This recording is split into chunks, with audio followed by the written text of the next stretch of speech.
iPads and other devices are called tablets because they belong on tables. They are tested 20 centimeters away from that big guy that I showed you before. 20 centimeters away. They are not approved to be held in the laps of little children, although millions of kids are having them now in schools because the people involved in educational technology and those involved in public health research are not talking to one another. Because if they were, they would understand that you're giving children a two-way microwave radiating device, and if you must give them such a device for learning purposes, put it on airplane mode so that it's not sending and receiving signals as it does otherwise.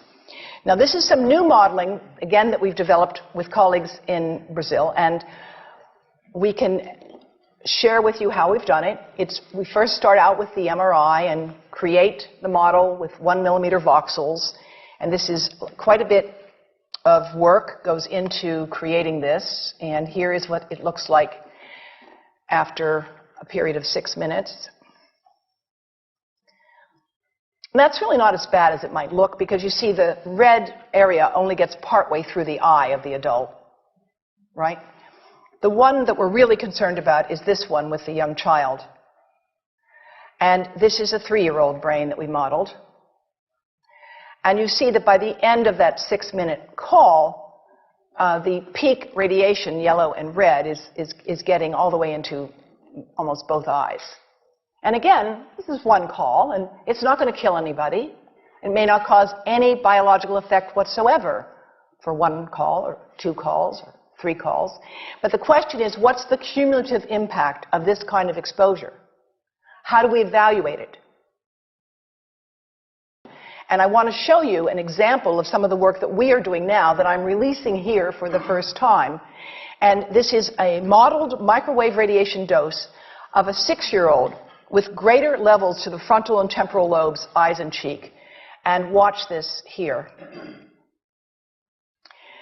Now, yellow, white, and red are the hottest, all right? And if you look carefully, you will see it's going into the eye, the nose. Do it again, just so you'll get to see it. And partly into the brainstem.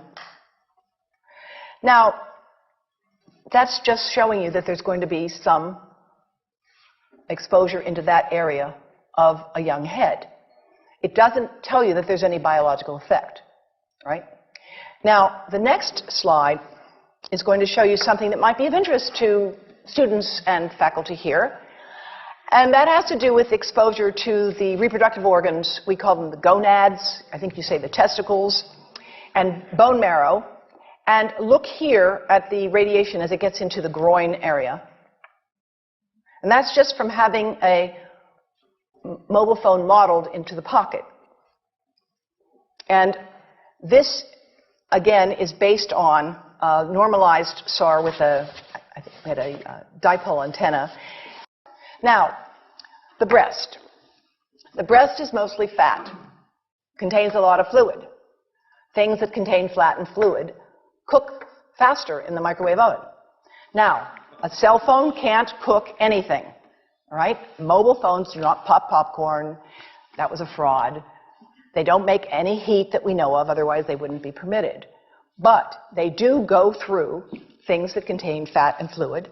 And we are now working at Environmental Health Trust with scientists at the University of California, San Francisco, scientists at formerly the president of the American Cancer Society of California, because we are seeing women who keep cell phones in their bras. Has anyone seen a woman put a cell phone in her bra?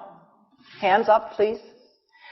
Please tell them you've heard now why they shouldn't do that. And here I want to show you our first case report from 2009, and we now have many more. This was a Chinese-American woman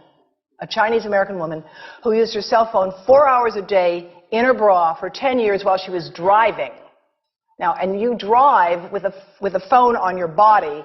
The phone is smart. It's going to go from one tower to another, and it's going to say, here I am, where are you, here I am.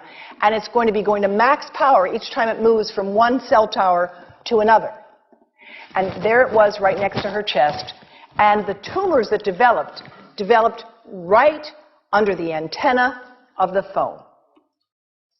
unusual tumors. But in the meantime, people have a right to know how you can minimize exposure. And again, I think this information is available on our website, will be available on yours. Remember, if you have to give a phone to a child, put it on airplane mode. And think about this. That microwave oven, it works because there's a metal box around the microwave signal, and the signal pings all over the place. Next time you get into an elevator or a train for any length of time, put your phone on airplane mode. Otherwise, that signal is going all over the place, magnifying and coming back. Keep the mobile phone away from you when it's on and you are asleep. Now, it takes a village to do a lot of things. These are some of the people whose materials I've used today with their permission, and I can't read this list to you, but I want you to know that I feel really honored to be working with some of the most talented people in the world on this issue. And they have given me permission to share these materials with you. And I leave you with this thought from Albert Einstein. The world is not dangerous because of those who do harm, but because of those who look at it without doing anything. So, thank you.